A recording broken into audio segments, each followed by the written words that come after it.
Hello friends, आज हम Lucent history में सिख एवं अंग्रेज के बीच कैसा रिलेशन था और उस दोनों के बीच कौन कौन सा संधि हुआ, सारा क्वेश्चन यहाँ पे जिक्र करेंगे। तो आप ये वीडियो पूरा देखिए, क्योंकि इस टॉपिक से बहुत सारा क्वेश्चन आपके एग्ज़ाम में पूछा जाता है। तो चलिए स्टार्ट करते हैं। देखिए, सिख एवं अंग्रेज में फर्स्ट पॉइंट लिखा है कि सिख संप्रदाय की स्थापना का श्रेय इसके प्रथम गुरु नानक को जाता है। यहाँ पे देखिए, आपको याद रखना है, अगर आपसे पूछा जाए सिख संप्रदाय का स्थापना किसने किया तो किसने किया, गुरु नानक ने किया। और गुरु नानक के बारे में याद रखना है कि ये जो गुरु नानक हैं ये सिखों के प्रथम गुरु हैं। ठीक है, ये भी आपको याद रखना है। और गुरु नानक के जो अनुयायी थे वो क्या कहलाए, सिख कहलाए। सिख कौन होते हैं, जो गुरु नानक के अनुयायी थे वो सिख कहलाए। और याद रखना है कि ये अगर पूछा जाए कि ये गुरु नानक किसके समकालीन थे, समकालीन मतलब होता है किसके टाइम में ये गुरु नानक थे, तो याद रखना है बाबर और हुमायूं। ये जो आपका मुग़ल साम्राज्य के बादशाह थे बाबर और हुमायूं, इसके टाइम में गुरु नानक थे। ठीक है, ये आपको याद रखना है। नेक्स्ट याद रखना है कि सन 1496 ईस्वी में कार्तिक पूर्णिमा को नानक को आध्यात्मिक पुनर्जीवन का अभ्यास हुआ। याद रखना है कि गुरु नानक को आध्यात्मिक पुनर्जीवन का अभ्यास कब हुआ था, तो 1496 ईस्वी, जो कौन सा दिन था, कार्तिक पूर्णिमा था। चलिए नेक्स्ट याद रखना है कि गुरु नानक ने गुरु का लंगर नामक निःशुल्क सहभागी भोजनालय की स्थापना की। अगर आपसे पूछा जाए कि ये गुरु का लंगर जो है ये निःशुल्क सहभागी भोजनालय का स्थापना किसने किया, तो वो किसने किया, गुरु नानक ने ही किया। इनके बारे में याद रखना है कि गुरु नानक ने अनेक स्थानों पर संगत मतलब कि धर्मशाला और पंगत मतलब कि लंगर की स्थापना की। ठीक है, स्थापित की। मतलब गुरु नानक ने ही संगत जिसे धर्मशाला बोला जाता है और पंगत जिसे लंगर बोला जाता है, इसका स्थापना किसने किया, गुरु नानक ने ही किया, अनेकों स्थानों पर।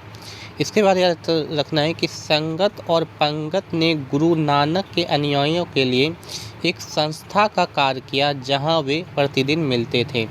ये जो गुरु नानक के अनुयायी थे ये संगत या पंगत में रोज़ाना क्या होते थे, मिलते थे। नेक्स्ट याद रखना है कि गुरु नानक की सन 1539 ईस्वी में मृत्यु हो जाती है। कहाँ पे, करतारपुर में। बहुत बार एग्जाम में पूछा गया है कि गुरु नानक की मृत्यु कहाँ पे हुई है, तो करतारपुर में। और कब हुई है, 1539 ईस्वी में। नेक्स्ट याद रखना है कि गुरु नानक की मृत्यु के बाद सिख धर्म के दूसरे गुरु कौन होते हैं, तो याद रखना है कि गुरु अंगद जिसका कार्यकाल 1539 से 1552 ईस्वी तक है, ये सिख के दूसरे गुरु बनते हैं। ठीक है, तो ये दूसरे गुरु बन गया। और इनका नाम याद रखना है कि इनके प्रारंभिक नाम लहना था, मतलब पहले इसका नाम क्या था, इनका नाम लहना था। इनके बारे में बहुत सारा पॉइंट आपको याद रखना है कि इन्होंने नानक द्वारा शुरू की गई लंगर व्यवस्था को अस्थाई बना दिया था। लंगर व्यवस्था जो गुरु नानक ने शुरू किया था उसको अस्थाई बनाने का काम किसने किया, गुरु अंगद ने। एक बहुत इंपॉर्टेंट टॉपिक याद रखना है कि ये बहुत इंपॉर्टेंट लाइन है कि गुरुमुखी लिपि, इसका आरंभ किसने किया, गुरु अंगद ने किया। ये एग्जाम में बहुत बार क्वेश्चन पूछा गया है, भी आई क्वेश्चन से याद रखना है। ये एग्जाम में बहुत बार पूछा गया है कि गुरुमुखी लिपि का आरंभ किसने किया है, तो गुरु अंगद ने किया है। और गुरु अंगद जो कि सिखों के दूसरे गुरु थे। तो नेक्स्ट आते हैं, याद रखना है कि तीसरे गुरु कौन हुए, तो याद रखना है कि सिखों के तीसरे गुरु कौन हुए, अमरदास जिनका काल जो है 1552 से 1574 ईस्वी तक था, ये थे तीसरे गुरु के रूप में। इनके बारे में याद रखना है कि गुरु अमरदास ने हिंदुओं से पृथक होने वाले कई कार्य किए। हिंदुओं से अलग विवाह पद्धति लवन को प्रचलित किया इन्होंने, गुरु अमरदास ने। नेक्स्ट याद रखना है कि अकबर ने गुरु अमरदास से गोविंदवाल जाकर भेंट की थी। कहाँ पे जाकर भेंट की थी, गोविंदवाल। यहाँ जाकर अकबर ने गुरु अमरदास से भेंट की थी और गुरु पुत्री बीबी भानी को कई गांव दान में दिए थे। नेक्स्ट याद रखना है कि अमरदास ने 22 गद्दियों की स्थापना की और प्रत्येक पर एक महंत की नियुक्ति की। तो याद रखना है कि 22 गद्दियों की स्थापना किसने की थी, तो अमरदास ने की थी और प्रत्येक पे एक एक महंत को इन्होंने नियुक्ति किया था। नेक्स्ट याद रखना है कि बीबी के पति रामदास सिखों के चौथे गुरु हुए। ये जो बीबी थी, बीबी भानी, इनके पति जो रामदास थे, ये सिखों के चौथे गुरु हुए। तो याद रखना, सिखों के चौथे गुरु कौन थे? रामदास। 1574 से 1581 तक ये थे। इनके बारे में याद रखना है कि अकबर ने इन्हें 500 बीघा भूमि दी थी और इन्होंने याद रखना है कि अमृतसर में, ये जो रामदास थे, इन्होंने अमृतसर नामक जलाशय खुदवाया और अमृतसर नगर की स्थापना की। ये एग्जाम में बहुत बार क्वेश्चन पूछा जाता है कि अमृतसर नगर की स्थापना किसने की थी? तो किसने की थी? सिखों के चौथे गुरु रामदास ने। चलिए नेक्स्ट, याद रखना है कि गुरु रामदास ने अपने तीसरे पुत्र अर्जुन को गुरु का पद सौंपा। मतलब गुरु रामदास के बाद नेक्स्ट गुरु कौन बने? तो याद रखना है इनका तीसरा पुत्र था जिनका नाम था अर्जुन, इन्होंने उनको गुरु का पद सौंपा। और यहाँ से देखिए, यहाँ से गुरु पद जो है पैतृक बन गया। ठीक है, यहाँ से गुरु पद क्या बन गया? पैतृक। मतलब जो गुरु होंगे उनका जो सन होगा, बेटा होगा, वो अगला गुरु बनेगा। तो पैतृक कहाँ से स्टार्ट हुआ? मतलब यह पैतृक किसने स्टार्ट किया? तो याद रखना है किसने किया? गुरु रामदास ने। तो देखिए, गुरु रामदास के बाद कौन हुए सिखों के गुरु? तो गुरु अर्जुन। तो याद रखना है कि गुरु अर्जुन तो जो थे वो सिखों के 5वें गुरु हुए। ठीक है, और ये कब तक रहे? 1581 से 1605 ईस्वी तक। और यहाँ से बहुत सारा क्वेश्चन पूछा जाता है गुरु अर्जुन से। तो याद रखना है कि इन्होंने सिखों के धार्मिक ग्रंथ आदि ग्रंथ की रचना की। सिखों का एक धार्मिक ग्रंथ है जिनका नाम है आदि ग्रंथ। तो आदि ग्रंथ की रचना किसने की थी? तो गुरु अर्जुन ने ही की थी। ठीक है, ये आपको याद रखना है। इसमें क्या है? तो याद रखना है आदि ग्रंथ में इसमें गुरु नानक की प्रेरणाप्रद प्रार्थनाएं और गीत संकलित है, ये आदि ग्रंथ में। गुरु अर्जुन ने अमृतसर जलाशय के मध्य में हरमंदर साहिब का निर्माण किया। ये भी एग्जाम में क्वेश्चन पूछा गया है कि हरमंदर साहिब का निर्माण किसने किया था? तो गुरु अर्जुन ने किया था। नेक्स्ट याद रखना है, बहुत इंपॉर्टेंट, और यहाँ से एग्जाम में क्वेश्चन पूछा गया ये वाला, राजकुमार खुसरो की सहायता करने के कारण जहांगीर ने 1606 ईस्वी में गुरु अर्जुन को मरवा दिया था। याद रखना, ये जो गुरु अर्जुन थे सिखों के 5वें गुरु, इसको जहांगीर ने क्या किया? मरवा दिया था। क्यों मरवा दिया था? तो इन्होंने क्या किया था? गुरु अर्जुन ने खुसरो का सहायता किया था। खुसरो कौन था? तो खुसरो याद रखना जहांगीर का ही पुत्र था। तो जहांगीर का पुत्र था और उस टाइम क्या हुआ था कि दोनों में युद्ध हुआ था, खुसरो और जहांगीर में, और जहांगीर ने खुसरो को बंद कर दिया था, कैद कर लिया था। और इसी टाइम जो है गुरु अर्जुन ने खुसरो का क्या किया? सहायता किया, और इसके कारण जो है गुरु अर्जुन को जहांगीर ने 1606 ईस्वी में क्या किया? मरवा दिया था। ये एग्जाम में VVI क्वेश्चंस की तरफ पूछा जाता है, बहुत बार पूछा गया है कि सिखों के 5वें गुरु अर्जुन को किसने मतलब कि मरवा दिया था? तो जहांगीर ने मरवा दिया था, ये आपको याद रखना है। नेक्स्ट आता है सिखों के 6ठे गुरु जिनका नाम था हरगोविंद। 1606 से 1644 ईस्वी तक ये थे। इनके बारे में याद रखना है कि इन्होंने सिखों को सैन्य संगठन का रूप दिया। तो याद रखना है सिखों को सैन्य संगठन का रूप देने का कार्य कौन करते हैं? तो हरगोविंद करते हैं, गुरु हरगोविंद। और इन्होंने याद रखना है अकाल तख्त या ईश्वर का सिंहासन का भी निर्माण कराया।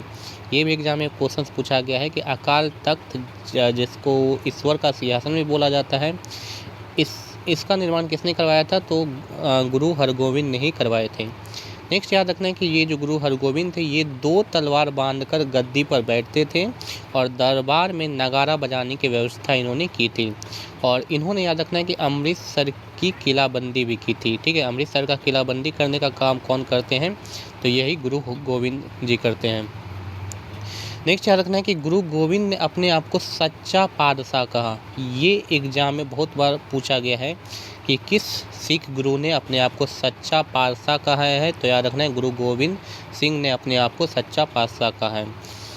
और इन्होंने याद रखना है इन्होंने सिखों को मांस खाने की भी आज्ञा दी। और इसके बाद सिखों के 7वें गुरु कौन आते हैं? गुरु हर राय। इनके बारे में याद रखना है कि इन्होंने दादा सिखों को मिलने आने पर आशीर्वाद दिया था। इनके बारे में उतना क्वेश्चन नहीं पूछा जाता है, तो बस इतना ही याद रखना है कि 7वें गुरु कौन हुए? गुरु हर राय। फिर नेक्स्ट आते हैं सिखों के 8वें गुरु हरकिशन। और इनके बारे में सिर्फ याद रखना है कि इनकी मृत्यु चेचक से हो गई थी। तो याद रखना है कि सिखों के किस गुरु की मृत्यु चेचक से हुई थी, तो हरकिशन की मृत्यु चेचक से हुई थी और इन्हें दिल्ली जाकर गुरुपद के बारे में औरंगजेब को समझाना पड़ा था। चलिए नेक्स्ट आते हैं सिखों के 9वें गुरु। तो सिखों के 9वें गुरु कौन थे? तेग बहादुर थे। 1664 से 1675 तक ये हुए और इन्होंने याद रखना इनके बारे में कि इस्लाम स्वीकार नहीं करने के कारण औरंगजेब ने इन्हें वर्तमान शीशगंज में गुरुद्वारा के निकट मरवा दिया था। तो यहाँ पे देखिए आपको याद रखना है कि गुरु तेग बहादुर जो कि सिखों के 9वें गुरु थे, इनको किसने मरवा दिया था? तो औरंगजेब ने मरवा दिया था। ठीक है, कहाँ पे? शीशगंज में गुरुद्वारा के निकट इनको मरवा दिया था। और देखिए सिखों के 5वें गुरु को भी कौन मरवा दिया था? तो देखिए यहाँ पे सिखों का जो मैंने आपको बताया, सिखों के जो 5वें गुरु थे अर्जुन, ठीक है, तो सिखों के 5वें गुरु अर्जुन देव को किसने मरवा दिया? तो जहांगीर ने। ये रिलेट करके आपको याद रखना है कि अर्जुन को जहांगीर ने मरवा दिया था। और यहाँ पे याद रखना है कि सिखों के जो 9वें गुरु थे, ठीक है, और उनको किसने मरवा दिया था? तेग बहादुर जी को। तो याद रखना है गुरु तेग बहादुर को किसने मरवा दिया था? तो ये याद रखना है कि औरंगजेब ने मरवा दिया था। इस टाइप का क्वेश्चन एग्जाम में बहुत बार पूछा गया है। उसके बाद आते हैं सिखों के 10वें गुरु और ये अंतिम गुरु हुए। याद रखना है कि सिखों के 10वें गुरु ही अंतिम गुरु थे, जिनका नाम था गुरु गोविंद सिंह। 1675 से 1708 ईस्वी तक ये हुए। इनके बारे में बहुत सारा क्वेश्चन पूछा जाता है। तो पहला याद रखना है कि इनका जन्म कब हुआ था? 1666 ईस्वी में। और कहाँ पे हुआ था? पटना में हुआ था। इनके बारे में याद रखना है कि गुरु गोविंद सिंह ने अपने आप को सच्चा पातशाह कहा था। ठीक है, सच्चा पातशाह किसने कहा था? गुरु गोविंद सिंह ने कहा था। और इन्होंने सिखों के लिए 5 ककार अनिवार्य किया। अर्थात मतलब क्या हुआ कि देखिए सिखों को क्या क्या करना है? केस, कंधा, कृपान, कच्छा, ठीक है, और करा रखने की अनुमति दी। इसी को 5 ककार बोला गया। ठीक है, और सभी लोगों को अपने नाम के अंत में सिंह शब्द जोड़ने को कहा गया। किसने कहा? गुरु गोविंद सिंह ने। इनके बारे में याद रखना है कि गुरु गोविंद सिंह का निवास स्थान कहाँ है? तो पटना में आनंदपुर साहिब में इनका निवास स्थान है। और कार्यस्थली कहाँ है? पाओता में इनका कार्यस्थली है। नेक्स्ट याद रखना है इनके 2 पुत्र थे। गुरु गोविंद सिंह के 2 पुत्र थे। एक का नाम था फतेह सिंह और दूसरा का नाम था जोरावर सिंह। फतेह सिंह और जोरावर सिंह को याद रखना है कि सरहिंद के मुगल फौजदार वजीर खान ने दीवार में चुनवा दिया था। ठीक है, जो सिखों के 10वें गुरु थे गुरु गोविंद सिंह, गुरु गोविंद सिंह का जो पुत्र था फतेह सिंह और जोरावर सिंह, इन्हें किसने दीवार में चुनवा दिया था? तो याद रखना है किसने? मुगल फौजदार वजीर खान ने। एग्जाम में बहुत बार ये क्वेश्चन पूछा गया है। नेक्स्ट है 1699 ईस्वी में वैसाखी के दिन गुरु गोविंद सिंह ने खालसा पंथ की स्थापना की। VVI क्वेश्चन से याद रखना है, एग्जाम में पूछा गया है कि खालसा पंथ की स्थापना किसने की थी? तो किसने की थी? गुरु गोविंद सिंह ने। और कब किया था? 1699 ईस्वी में किया था। गुरु गोविंद सिंह के बारे में याद रखना है कि इन्होंने पाहुल प्रणाली की भी शुरुआत की थी। पाहुल प्रणाली की शुरुआत भी गुरु गोविंद सिंह ने की थी। गुरु गोविंद सिंह ने सिखों के धार्मिक ग्रंथ आदि ग्रंथ को वर्तमान रूप दिया था और कहा कि गुरुवाणी सिख संप्रदाय के गुरु का कार्य करेगी। ठीक है, आदि ग्रंथ को वर्तमान रूप देने का कार्य कौन करते हैं? तो गुरु गोविंद सिंह की। और गुरु गोविंद सिंह की हत्या जो है 1708 ईस्वी में नांदेड़ नामक स्थान पर गुल खान नामक पठान ने कर दिया था। तो गुरु गोविंद सिंह का भी हत्या किसने कर दिया था? तो याद रखना है गुल खान, जो कि पठान एक थे। और कहाँ पे किया था? तो नांदेड़ नामक स्थान पर 1708 ईस्वी में कर दिया था। इसके बाद याद रखना है कि बंदा बहादुर, इनका जन्म 1670 ईस्वी में पुंछ जिले के रजौली गांव में हुआ था।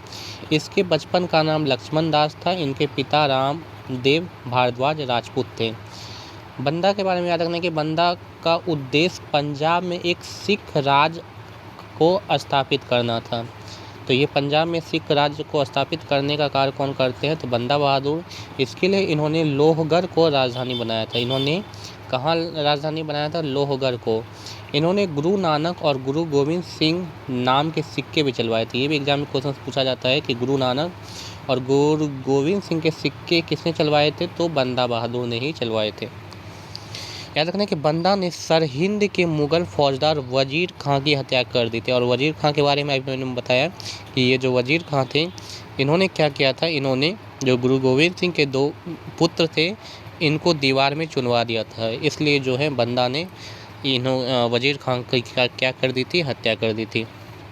नेक्स्ट याद रखना है कि मुगल बादशाह फर्रुखसियार के आदेश पर 1716 ईस्वी में बंदा सिंह को गुरुदासपुर नागल नामक स्थान पर पकड़कर मौत के घाट उतार दिया था। तो ये बंदा सिंह की हत्या किसने करवा दी थी, तो मुगल बादशाह फर्रुखसियार ने करवा दी थी।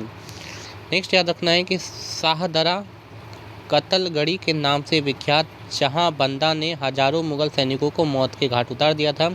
बंदा की मृत्यु के बाद सिख के कई छोटे छोटे टुकड़ों में बढ़ गए। जब बंदा की मृत्यु हुई तो सिख का कई छोटा छोटा टुकड़ा हो गया और 1748 ईस्वी में नवाब कर्पूर सिंह की पहल पर सभी सिख टुकड़ियों का दल खालसा में विलय हुआ। ठीक है, सभी सिख टुकड़ियों का क्या किसमें विलय हुआ, दल खालसा में विलय हो गया। दल खालसा का याद रखना कि दल खालसा को जस्सा सिंह अहूवालिया, इनका पूरा नाम था जस्सा सिंह अहूवालिया के नेतृत्व में रखा गया। ये जो दल खालसा था, दल खालसा क्या था, जितना भी सिख का टुकड़ा हुआ था, ठीक टुकड़ियाँ था, उनको एक कर लिया गया और उनको नाम दिया गया दल खालसा। और याद रखना है कि किसके नेतृत्व में रखा गया, जस्सा सिंह अहूवालिया के नेतृत्व में, जिसे बाद में 12 दलों में विभाजित किया गया और इसे क्या बोला गया, इसे मिसल बोला गया। ठीक है, याद रखना है। मिसल जो है एक अरबी भाषा का शब्द है, इनका अर्थ क्या होता है, समान होता है। चलिए अब पढ़ते हैं रणजीत सिंह के बारे में। रणजीत सिंह, याद रखना है कि रणजीत सिंह का जन्म जो है गुजरावाला में कब हुआ था, 2 नवंबर 1780 को, और सुकर चकिया मिसल के मुखिया महासिंह के यहाँ हुआ था। इनके दादा कौन थे, चरत सिंह के, याद रखना चरणजीत थे। और 12 मिसलों में सुकर चकिया मिसल को प्रमुख स्थान दिया गया था। तो यहाँ पे देखिए मेन पॉइंट आपको याद रखना है कि रणजीत सिंह जो थे, इनका जन्म कब हुआ था, तो 1780 में, और कहाँ हुआ था, गुजरावाला में हुआ था। इतना आपको याद रखना है। नेक्स्ट याद रखना है कि 1798 से 1799 ईस्वी में रणजीत सिंह लाहौर का शासक बना। तो रणजीत सिंह कहाँ का शासक बना, लाहौर का शासक बना। और याद रखना है कि 1809 ईस्वी मतलब 25 अप्रैल 1809 ईस्वी को चार्ल्स मेडकॉफ और महाराणा रंजीत सिंह के बीच अमृतसर की संधि हुई। ये एग्जाम में बहुत बार क्वेश्चन पूछा गया है कि अमृतसर की संधि जो है किसके बीच हुई थी, तो रणजीत सिंह और चार्ल्स मेडकॉफ के बीच हुई थी 1809 ईस्वी में। रणजीत सिंह का 4 राज, याद रखना है, रणजीत सिंह का राज 4 सूबे में बटा था। रणजीत सिंह का जो राज्य था वो 4 सूबे में बटा था। पहला था पेशावर, दूसरा था कश्मीर, तीसरा था मुल्तान और चौथा था लाहौर। ये 4 सूबे जो था किसका था, रणजीत सिंह का था।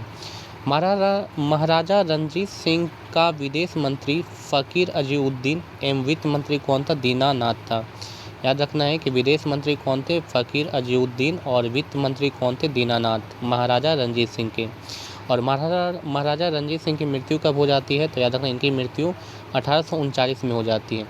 अब देखिए आंग्ल सिख युद्ध जो है, 2 आंग्ल सिख युद्ध हुआ था। तो प्रथम आंग्ल सिख युद्ध कब हुआ, 1845 से 46 के बीच, और द्वितीय आंग्ल सिख युद्ध कब हुआ, 1849 में हुआ था। ठीक है, आंग्ल मतलब क्या होता है, आंग्ल मतलब होता है अंग्रेज और सिख के बीच जो लड़ाई हुआ था। नेक्स्ट याद रखना है कि 29 मार्च 1849 को लॉर्ड डलहौजी ने पंजाब को अंग्रेजी राज्य में मिला लिया था। तो जो पंजाब जो है वो अंग्रेजी राज्य में कब मिला, 1849 में, और किसने मिलाया, लॉर्ड डलहौजी ने मिलाया।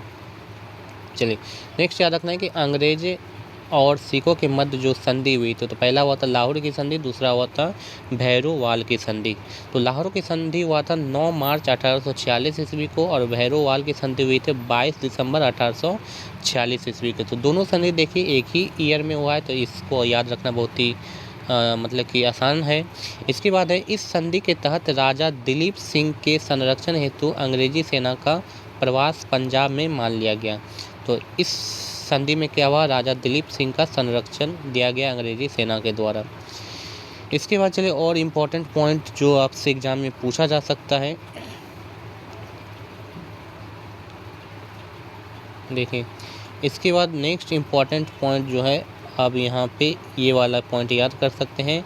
यहाँ पे लिखा है, लॉर्ड डलहौजी ने 29 मार्च 1839 ईस्वी को घोषणा द्वारा संपूर्ण पंजाब का विलय अंग्रेजी राज्य में कर लिया गया, और महाराजा दिलीप सिंह को 50,000 पाउंड की वार्षिक पेंशन दी गई, और उसे शिक्षा प्राप्त करने के लिए कहाँ भेजा गया, इंग्लैंड भेज दिया गया।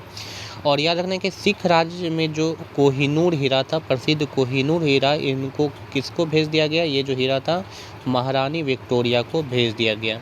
तो ये भी एग्जाम में क्वेश्चन पूछा जाता है कि ये जो कोहिनूर हीरा था अंग्रेजों ने किसको भेज दिया था? तो महारानी विक्टोरिया को भेज दिया था। दूसरा क्वेश्चन पूछा जाएगा कि संपूर्ण पंजाब का विलय अंग्रेजी राज्य में किसने किया? तो लॉर्ड डलहौजी ने किया। ठीक है, तो इतना क्वेश्चन जो है अंग्रेज और सिख के बीच से पूछा जाता है। नेक्स्ट आगे वीडियो में हम कंपनी के अधीन जो गवर्नर जनरल हैं, कौन कौन गवर्नर जनरल हुए उनके बारे में पढ़ेंगे। तो यहाँ से बहुत सारा क्वेश्चन एग्जाम में पूछा जाता है, इसको भी मैं नेक्स्ट वीडियो में बताने वाला हूँ। तो आज का वीडियो कैसा लगा कमेंट बॉक्स में आप ज़रूर बताएं। अच्छा लगा तो वीडियो को लाइक करें, शेयर करें और चैनल को ज़रूर से ज़रूर सब्सक्राइब करें। Thank you.